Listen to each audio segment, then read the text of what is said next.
Funding for this program is provided by. Additional funding provided by.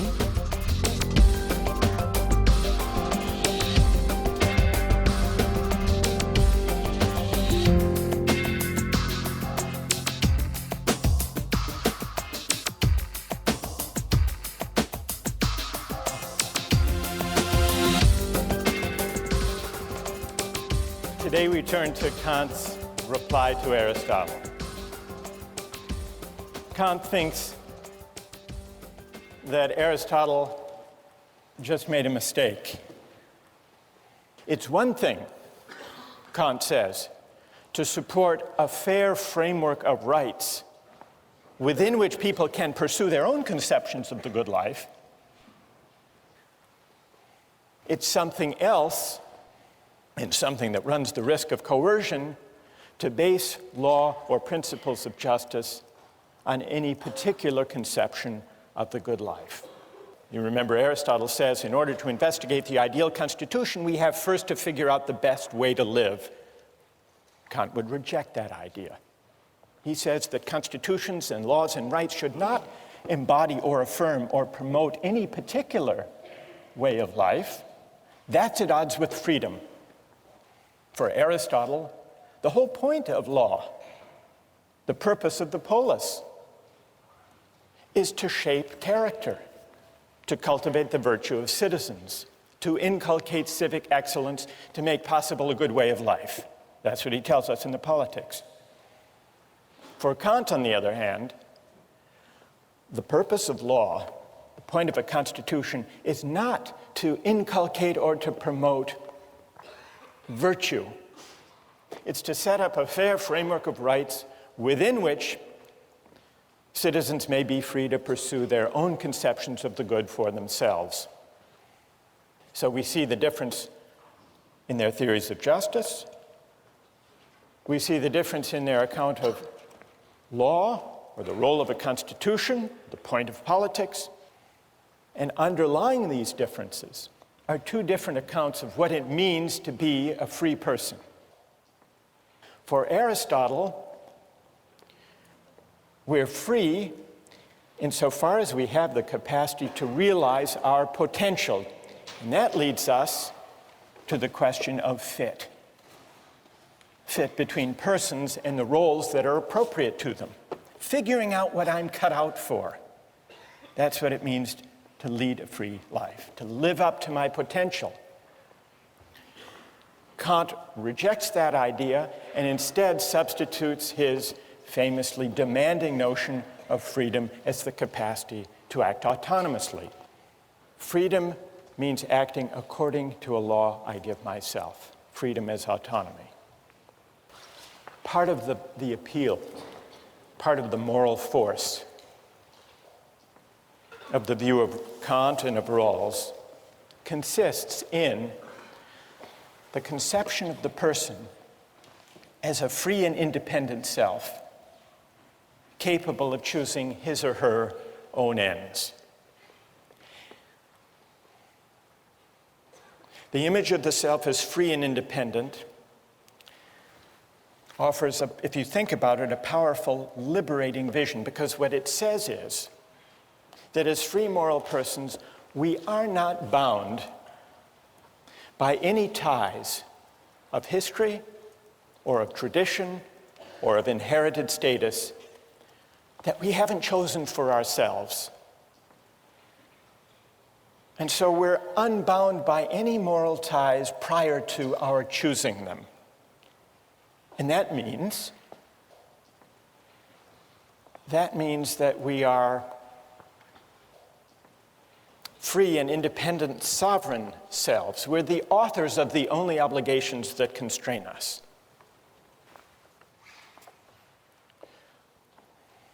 The communitarian critics of Kantian and Rawlsian liberalism acknowledge that there is something powerful and inspiring in that account of freedom, the free, independent choosing self. But they argue it misses something. It misses a whole dimension of moral life and even political life. It can't make sense of our moral experience because it can't account for certain moral and political obligations that we commonly recognize and even prize. And these include obligations of membership, loyalty, solidarity, and other moral ties that may claim us for reasons that we can't trace to an act of consent. Alistair MacIntyre gives an account, what he calls a narrative conception of the self. It's a different account of the self. Human beings are essentially storytelling creatures, MacIntyre argues. That means I can only answer the question, what am I to do, if I can answer the prior question, of what story or stories do I find myself a part? That's what he means by the narrative conception of the self. What does this have to do with the idea of community and belonging? MacIntyre says this: once you accept this narrative aspect of moral reflection, you will notice that we can never seek for the good or exercise the virtues only as individuals.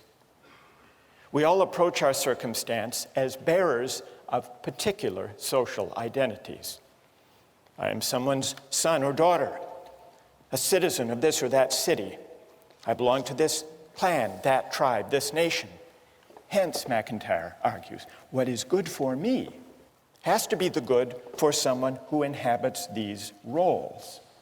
I inherit from the past of my family, my city, my tribe, my nation, a variety of debts, inheritances, expectations, and obligations. These constitute the given of my life, my moral starting point. This is, in part, what gives my life its moral particularity. That's the narrative conception of the self. And it's a conception that sees the self as claimed or encumbered, at least to some extent, by the history, the tradition, the communities of which it's a part. We can't make sense of our lives, not only as a psychological matter, but also as a moral matter in thinking what we ought to do without attending to these features about us. Now, MacIntyre recognizes that this narrative account, this picture of the encumbered self, puts his account at odds with contemporary liberalism and individualism. From the standpoint of individualism, I am what I myself choose to be. I may biologically be my father's son, but I can't be held responsible for what he did unless I choose to assume such responsibility. I can't be held responsible for what my country does or has done unless I choose to assume such responsibility. But MacIntyre says this reflects a certain kind of moral shallowness, even blindness. It's a blindness at odds with the full measure of responsibility, which sometimes, he says, involves collective responsibility, or responsibilities that may flow from historic memories. And he gives some examples. Such individualism is expressed by those contemporary Americans who deny any responsibility for the effects of slavery upon Black Americans, saying, I never owned any slaves.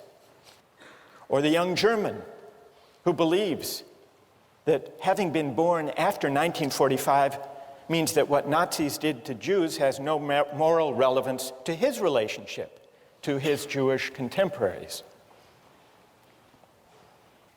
MacIntyre says all of these attitudes of historical amnesia amount to a kind of moral abdication. Once you see that who we are and what it means to sort out our obligations can't be separated, shouldn't be separated from the life histories that define us. The contrast, he says, with the narrative account is clear. For the story of my life is always embedded in the story of those communities from which I derive my identity.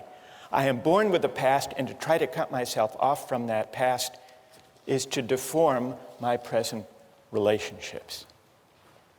So there you have, in McIntyre, a strong statement of the idea that the self can't be detached, shouldn't be detached from its particular ties of membership, history, story, narrative. Now, I want to get your reactions to the communitarian critique of the individualist or the voluntarist, the unencumbered self. But let's make it concrete so that you can react to more than just the theory of it by looking at the two different accounts of moral and political obligation that arise, depending on which of these conceptions of the person one accepts. On the liberal conception, moral and political obligations arise in one of two ways. There are natural duties that we owe human beings as such, duties of respect for persons qua persons. These obligations are universal. Then, as Rawls points out, there are also voluntary obligations, obligations that we owe to particular others insofar as we have agreed, whether through a promise or a deal or a contract. Now, the issue between the liberal and communitarian accounts of the self, is there another category of obligation or not? The communitarian says there is. There is a third category that might be called obligations of solidarity or loyalty or membership. The communitarian argues that construing all obligations as either natural duties or voluntary obligations fails to capture obligations of membership or solidarity. Loyalties whose moral force consists partly in the fact that living by them is inseparable from understanding ourselves as the particular persons we are. What would be some examples? And then I want to see how you would react to them. Examples of obligations of membership that are particular, but don't necessarily flow from consent, but rather from membership, narrative, community, one's situation. The most common examples are ones to do with the family, the relation between parents and children, for example. Suppose there were two children drowning. You could save only one of them. One was your child, the other was a stranger's child. Would you have an obligation to flip a coin? Or would there be something morally obtuse if you didn't rush to save your child? Now you may say, well, parents have agreed to have their children. So take the other case, the case of children's obligation for their parents. Now we don't choose our parents. We don't even choose to have parents. There is that asymmetry. And yet, consider two aging parents, one of them yours, the other a stranger's. Doesn't it make moral sense to think that you have a greater obligation to look after your aged parent than to flip a coin or to help the strangers? Now, is this traceable to consent? Not likely. Or take a couple of political examples. During World War II, French resistance pilots flew bombing raids over occupied France. One day, one of the pilots received his targets and noticed that the village he was being asked to bomb was his home village. He refused, not disputing that it was as necessary as the target he bombed yesterday. He refused on the ground that he couldn't bring himself. It would be a special moral crime for him to bomb his people even in a cause that he supported, the cause of liberating France. Now, do we admire that? If we do, the communitarian argues, it's because we do recognize obligations of solidarity. Take another example. Some years ago, there was a famine in Ethiopia. Hundreds of thousands of people were starving. The Israeli government organized an airlift to rescue Ethiopian Jews. They didn't have the capacity to rescue everyone in Ethiopia. They rescued several hundred Ethiopian Jews. Now, what's your moral assessment? Is that a kind of morally troubling partiality, a kind of prejudice?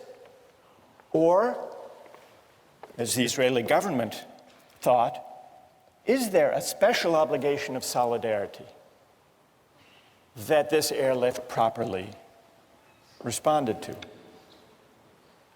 Well, that takes us to the broader question of patriotism.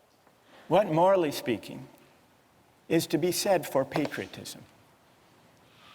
There are two towns named Franklin. One is Franklin, Texas, and the other is just across the Rio Grande River, Franklin, Mexico. What is the moral significance of national boundaries? Why is it, or is it the case, that we as Americans have a greater responsibility for the health and the education and the welfare and public provision for people who live in Franklin, Texas, than equally needy people just across the river living in Franklin, Mexico? According to the communitarian account, membership does matter. And the reason patriotism is at least potentially a virtue is that it is an expression of the obligations of citizenship. How many are sympathetic to the idea that there is this third category of obligation, the obligations of solidarity or membership? How many are sympathetic to that idea? And how many are critical of that idea? How many think all obligations can be accounted for in the first two ways? All right, let's hear from the critics of the communitarian idea first. Yes? My biggest concern with the idea of having obligations because you're a member of something or because of solidarity is that it seems that if you accept those obligations as being sort of morally binding, then there's a greater occurrence of overlapping obligations, a greater occurrence of good versus good. And I don't know if this sort of framework allows us to choose between them. Good. And what's your name? Patrick. So you worry that if we recognize obligations of membership or solidarity, since we inhabit different communities, their claims might conflict. And what would we do if we have competing obligations? Yes? Well, one solution is that we could view ourselves as ultimately members of the human community, and that then within that we have all these smaller spheres of that, you know, I am an American or I am a student at Harvard. And so the most important community to be obligated to is the community of human beings, and then from there you can sort of evaluate which other ones are most important to you. So the most and what's your name? Nicola? So Nicola, you say the most universal community we inhabit, the community of humankind, always takes precedence. Yes. Patrick, are you satisfied? No. Why not? It seems rather arbitrary that we should choose the universal obligation over the more specific obligation. I might also say that I should be obligated first to the most specific of my obligations. For instance, take my family as a small unit of solidarity. Perhaps I should be first obligated to that unit, and then perhaps to the unit of my town, and then my country, and then the human race. Good, thank you. I want to hear from another critic of the communitarian view, we have the objection, well, what if goods collide? Who objects to the whole idea of it? Who sees patriotism as just a kind of prejudice that ideally we should overcome? Yes? Patriotism reflects a community membership. That's a given. I think the problem is that whereas some memberships are natural narratives, the narrative of citizenship is a constructed one, and I think a false one. Because as the river is just a historical accident, it makes no sense that because the lottery of birth threw me into the United States as opposed to Mexico, that that's the membership that I should be a part of. Good. And what's your name? Elizabeth. Elizabeth. Who has a reply? Yes. I think in general, we have to ask, where do our moral obligations arise from anyway? And I think basically there'd be two places from which they could arise. One would be kin, and another one would be reciprocity. And the closer you are associated to other people, there's a natural reciprocity there in terms of having interactions with those people. You interact with the neighbors on your street, with the other people in your country through economic arrangements. But I don't know, and you don't know those people in Franklin, Texas, any more than you know the people in Franklin, Mexico, do you? Presumably, you're naturally more connected with the people in your own country in terms of interaction and trade than you are with people in other countries. Good. Who else? Well, go ahead. Yeah, I think that a lot of the basis for patriotism can be compared to like school spirit or even house spirit that we see here, where freshmen are sorted into houses and then within a day they have developed some sort of attachment or pride associated with that house. And so I think that we can probably draw a distinction between a moral obligation for communitarian beliefs and sort of just a sentimental, emotional attachment. Good. Wait, stay there. What's your name? Rena. What about, go back to my example about the obligation of the child to the parent. Would you say the same thing there? It's just may or may not be a sentimental tie, but it has no moral weight? Well, I mean, I'm not entirely certain that accident in the initial stage is something that will preclude like moral obligations later. So, you know, just because we were randomly sorted into a house or just because we don't choose who our parents are or what country we're born into doesn't necessarily mean that we won't like develop an obligation based on some type of benefit, I guess, which is sort of shaky. So your obligation to your aged parent that's greater than to aged parents around the world is only because and insofar as you're repaying a benefit that your parent gave you when you were growing up? Yeah, I mean, I would say that if we look at cases of adoption where, you know, you have a biological parent somewhere else that you don't interact with, and then you have a parent, you know, who adopted you, most people would say that if you had to pick between them in the case of, you know, aging parents, that your obligation would lie more with the person who raised you and who had exchanges with you meaningfully. May I ask you one more question about the parent? Sure. Do you think that a person with a bad parent owes them less? I don't know, because I've never had a bad parent.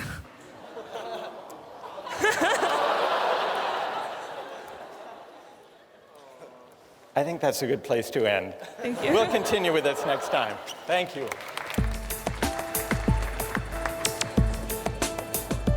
If I were working on an ec problem set, for example, and I saw that my roommate was cheating, that might be a bad thing for him to do, but I wouldn't turn him in. You would not turn him in? I wouldn't turn him in, and I think that, I would argue that's the right thing to do because of my obligation to him, you know. You don't have a duty to tell the truth? To report someone who cheated? Today, I'd like to consider the strongest objections to the idea that there are obligations of solidarity or membership. Then I want to see if those objections can be met successfully. One objection emerged in the discussion last time. Patrick said, well, if obligations flow from community membership and identity, we inhabit multiple communities, doesn't that mean that our obligations will sometimes conflict? So that's one possible objection. And then Rena said, these examples meant to bring out the moral force of solidarity and membership. Examples about parents and children, about the French resistance fighter asked to bomb his own village and drawing back, about the airlift by Israel of Ethiopian Jews. These examples, they may be intuitively evocative, Rena said, but really they're pointing to matters of emotion, matters of sentiment, not true moral obligations. And then there were a number of objections, not necessarily to patriotism as such, but to patriotism understood as an obligation of solidarity and membership beyond consent. This objection allowed that there can be obligations to the communities we inhabit, including obligations of patriotism, but this objection argued that all of the obligations of patriotism or of community or membership are actually based on liberal ideas and perfectly compatible with them. Consent, either implicit or explicit, or reciprocity. Julia Rothau, for example, on the website, said that liberalism can endorse patriotism as a voluntary moral obligation. Patriotism and familial love both fall under this category. Because after all, Julia points out, the Kantian framework allows people free rein to choose to express virtues such as these if they want to. So you don't need the idea of a non-voluntary particular moral obligation to capture the moral force of community values. Where's Julia? Okay, so did I summarize that fairly? There is action. Julia actually is in line with what Rawls says about this very topic. You weren't aware of that. You came up with it on your own. That's pretty good. Rawls says, when he's discussing political obligation, he says it's one thing if someone runs for office or enlists in the military. They're making a voluntary choice. But Rawls says there is, I believe, no political obligation, strictly speaking, for citizens generally, because it's not clear what is the requisite binding action and who has performed it. So Rawls acknowledges that for ordinary citizens, there is no political obligation except insofar as some particular citizen willingly, through an act of consent, undertakes or chooses such an obligation. That's in line with Julia's point. It's related to another objection that people have raised, which is it's perfectly possible to recognize particular obligations to one's family or to one's country, provided honoring those obligations doesn't require you to violate any of the natural duties or requirements of universal respect for persons qua persons. So that's consistent with the idea that we can choose, if we want to express a loyalty to our country or to our people or to our family, provided we don't do any injustice within the framework, acknowledging the priority, that is, of the universal duties. The one objection that I didn't mention is the view of those who say that obligations of membership really are a kind of collective selfishness. Why should we honor them? Isn't it just a kind of prejudice? So what I'd like to do, perhaps if those of you who have agreed, who wrote and who have agreed to press these objections, perhaps if you could gather down all together, we'll form a team as we did once before, and we'll see if you can respond to those who want to defend patriotism conceived as a communal obligation. Now, there were a number of people who argued in defense of patriotism as the communitarian view conceives it. So let me go down now and join the critics of communitarianism, if there's a microphone that we could use somewhere. Okay, thanks, Kate.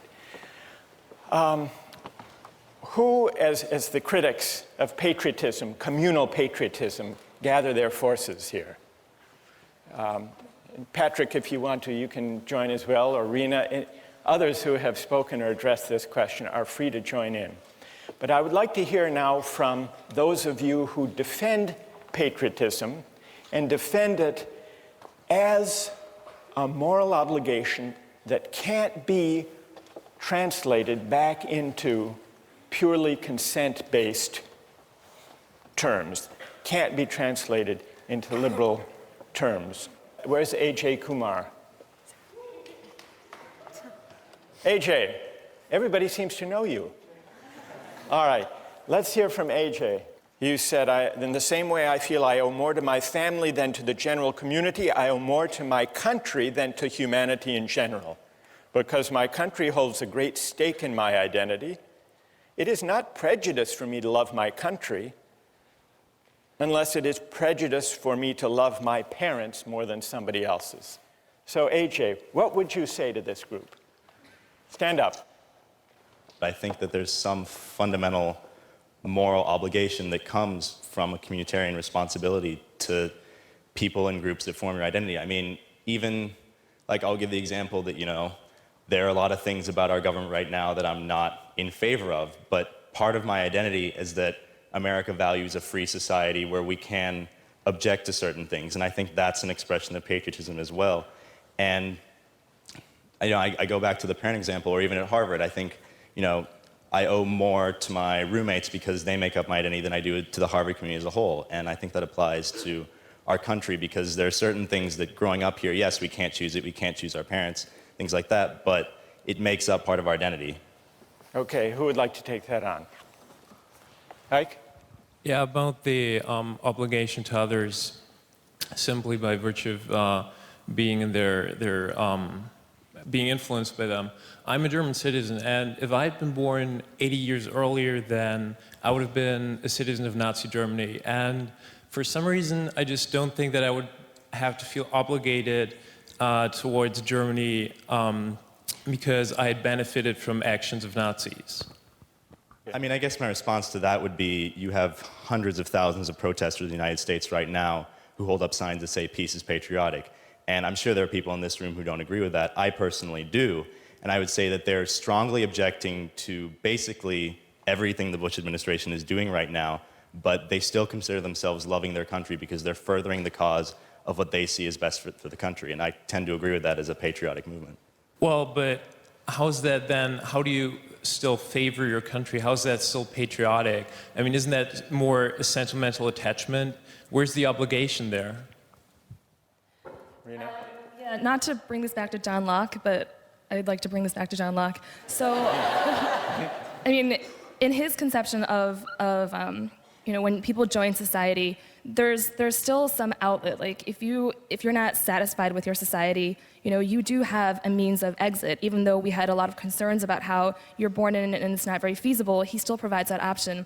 If we want to say that your obligation to society is a moral one, that means that prior to knowing exactly what that society is going to be like or what your position is going to be in that society, that means that you have a binding obligation to like a completely unknown body that could be, completely foreign to all of your personal beliefs or, what you would hold to be Do you correct. think that kind of communal obligation or patriotism means writing the community a blank moral check?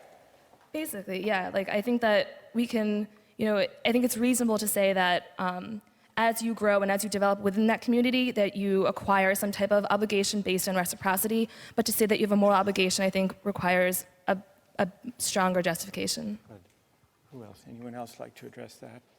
I guess we could say that you could argue that you're morally obliged to society by the fact that there is this reciprocity. I think it's the idea that we participate in society, we pay our taxes, we vote. This is why we could say that we owe something to society. But beyond that, I don't think there's anything inherent in the fact that we are members of the society itself that we owe it anything. I think insofar as the society gives us something, gives us protection, safety, security, then we owe the society something, but nothing beyond what we give the society.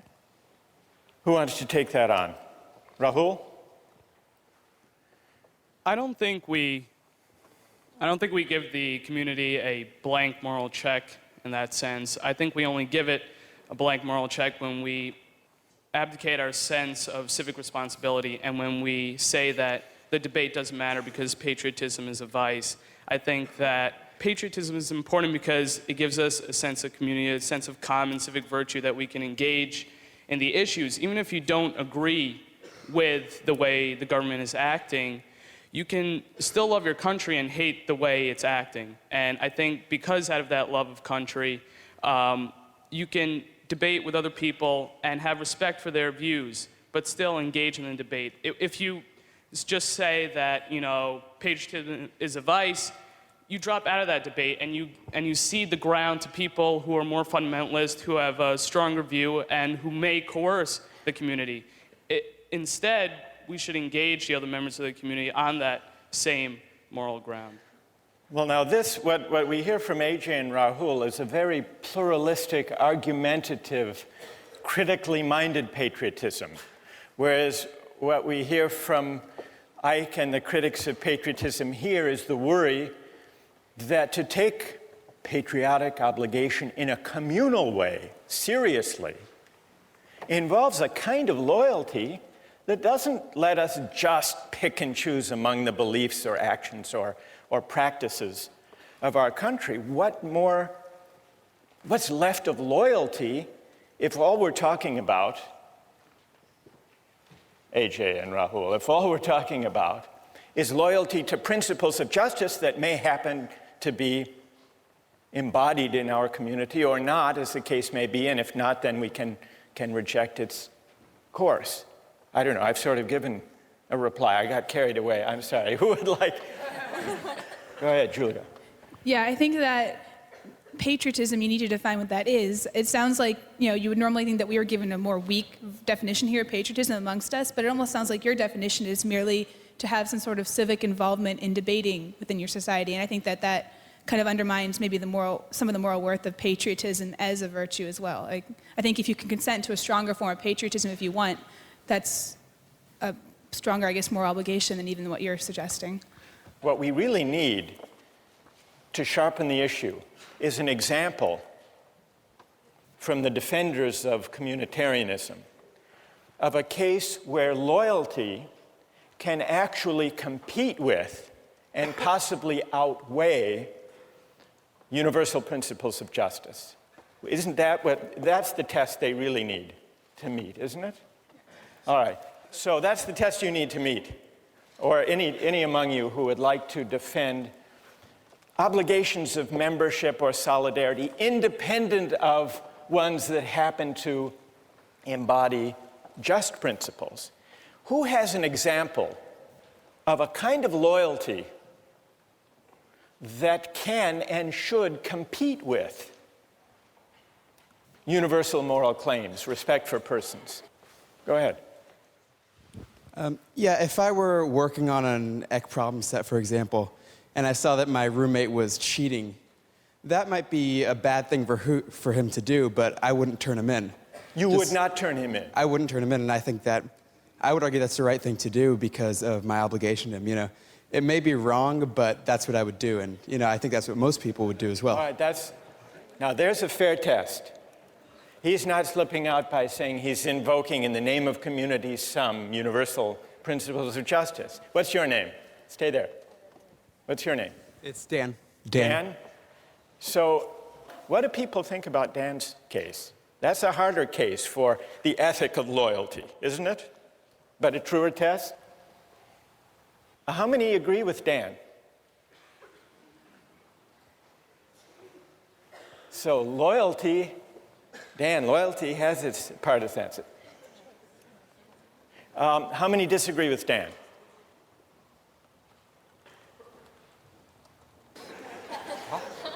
Peggy. Oh, well, I agree with Dan, but I agree that it's a choice that we make, but it's not necessarily right or wrong. I mean, I'm agreeing that I'm going to make the wrong choice because I'm going to choose my roommate, but I also recognize that that choice isn't morally right.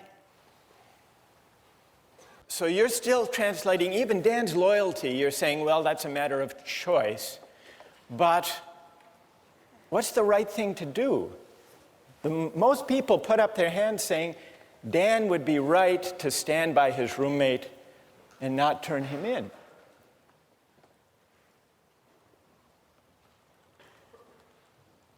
Yes, go ahead. Also, I think as a roommate, you have insider information, and that might not be something you want to use. That might be something unfair to hold against. You know, you're spending that much time with a roommate.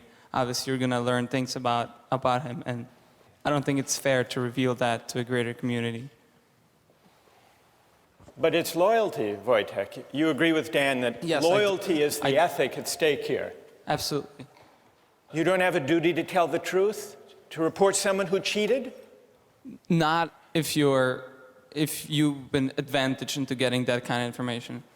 Before our critics of patriotism leave, I want to give you another version, a more public example of what I guess we should call it Dan's dilemma. Dan's dilemma of loyalty. And I want to get the reaction of people to this. This came up a few years ago in Massachusetts. Does anyone know who this man is? Billy Bulger, that's right.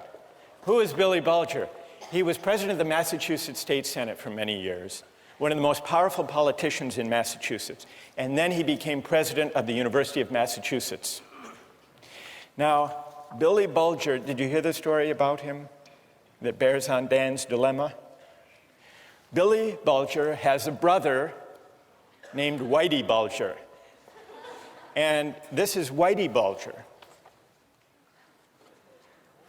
His brother Whitey is on the FBI's most wanted list, alleged to be a notorious gang leader in Boston, responsible for many murders, and now a fugitive from justice.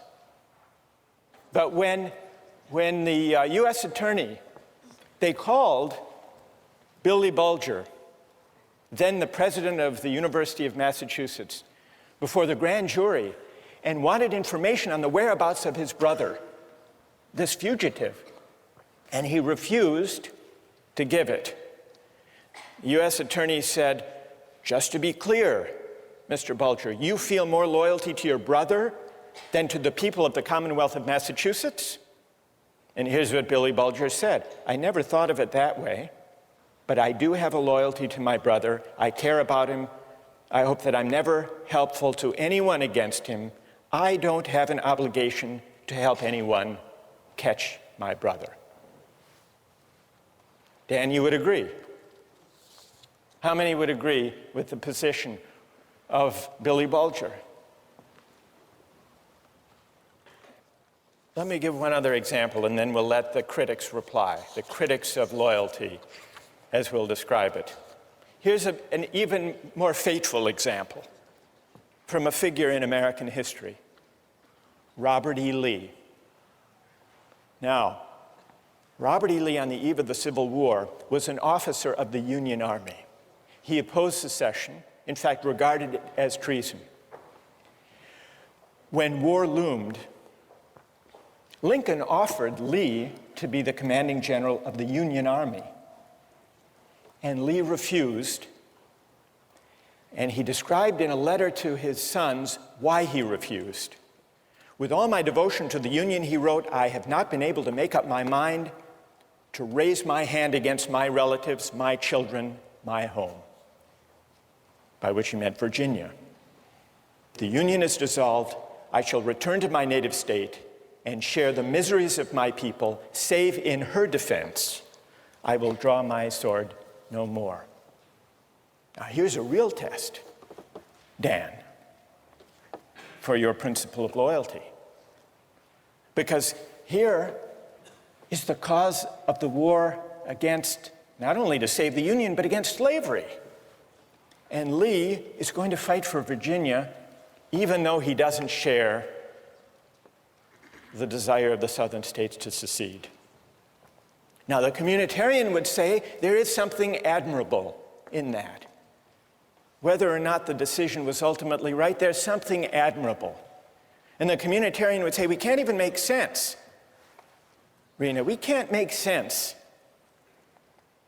of Lee's dilemma as a moral dilemma unless we acknowledge that the claim of loyalty arising from his sense of narrative of who he is a moral, not just sentimental, emotional tug. All right, who would like to respond to Dan's loyalty, to Billy Bulger's loyalty, or to Robert E. Lee's loyalty to Virginia? What do you say, Julia? Okay, well, I think that these are some classic examples of multiple spheres of influence, and that you have conflicting communities, that your family and your country. I think that's one reason why the idea of choice in your obligation is so important, because how else can you resolve this? If you're morally obligated and there's no way out of this need for loyalty to both communities, you're trapped. There's nothing you can do. You have to make a choice. And I think that being able to choose based on other characteristics than merely, the arbitrary fact that you're a member of this community is important. Otherwise, it's left to, randomness.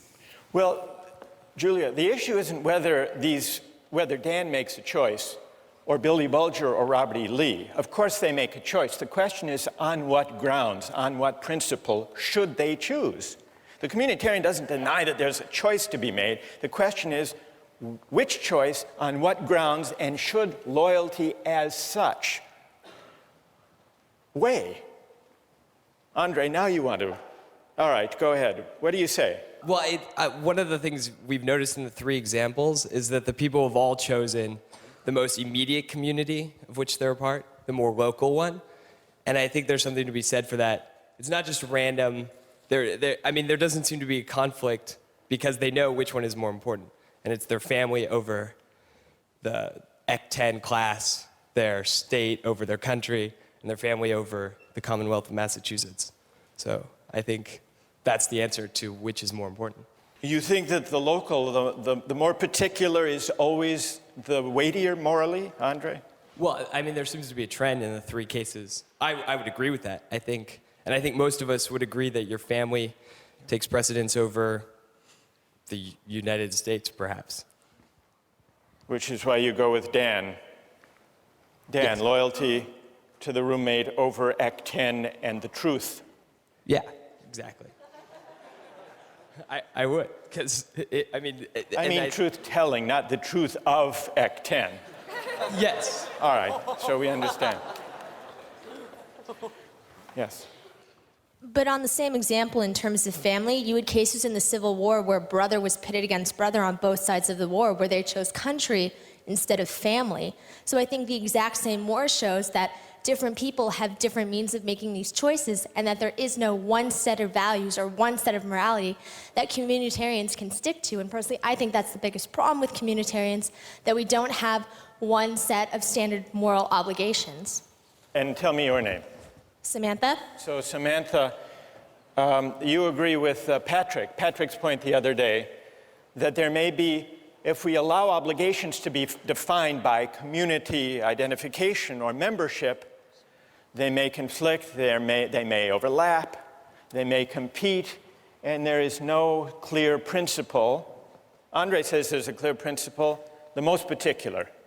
The other day, Nicola, who is sitting over here, where's Nicola, said, the most universal. You're saying, Samantha, the scale of the community as such can't be the decisive moral factor. So there has to be some other moral judgment. All right, let's let our critics of communal patriotism, let's express our appreciation and thank them for their having stood up and responded to these arguments, defined the issue. Let's turn to the implications for justice of the positions that we've heard discussed here. One of the worries underlying these multiple objections to the idea of loyalty or membership as having independent moral weight is that it seems to argue that there is no way of finding principles of justice that are detached from conceptions of the good life as they may be lived in any particular community. Suppose the communitarian argument is right. Suppose the priority of the right over the good can't be sustained. Suppose instead that justice and rights unavoidably are bound up with conceptions of the good. Does that mean that justice is simply a creature of convention, of the values that happen to prevail in any given community at any given time? One of the writings we have among the communitarian critics is by Michael Walzer. He draws the implications of justice this way.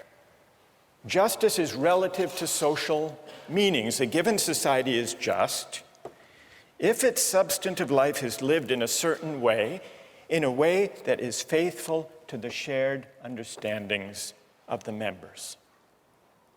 So Walzer's account seems to bear out the worry that if we can't find independent principles of justice, independent, that is, from conceptions of the good that prevail in any given community, that we're simply left with justice being a matter of fidelity or faithfulness to the shared understandings or values or conventions that prevail in any given society at any given time.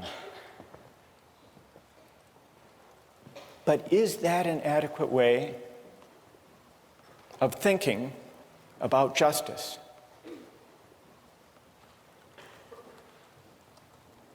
Well, let's take a look at a short clip from the documentary Eyes on the Prize.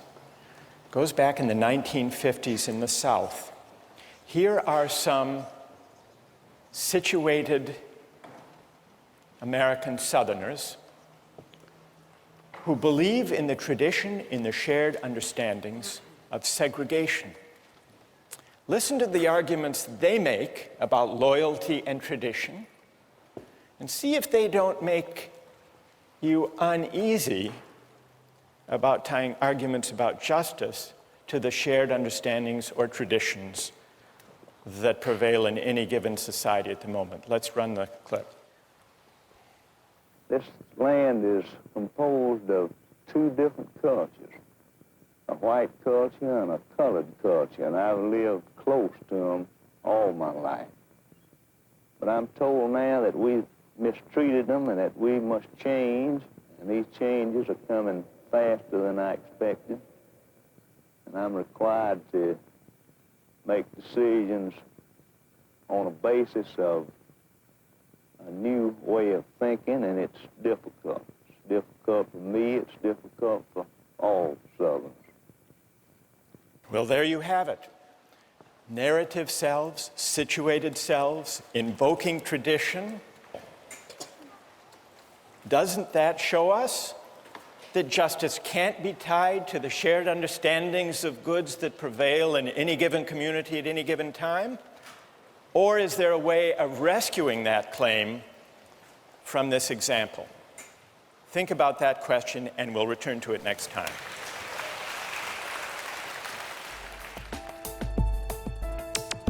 Don't miss the chance to interact online with other viewers of Justice. Join the conversation, take a pop quiz, watch lectures you've missed, and learn a lot more. Visit justiceharvard.org. It's the right thing to do.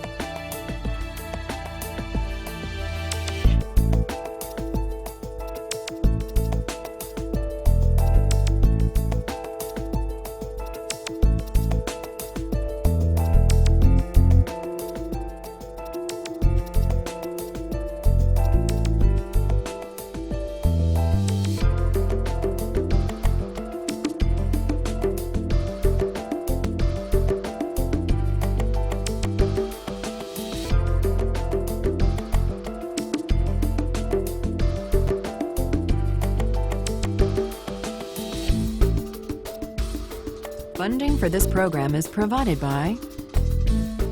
Additional funding provided by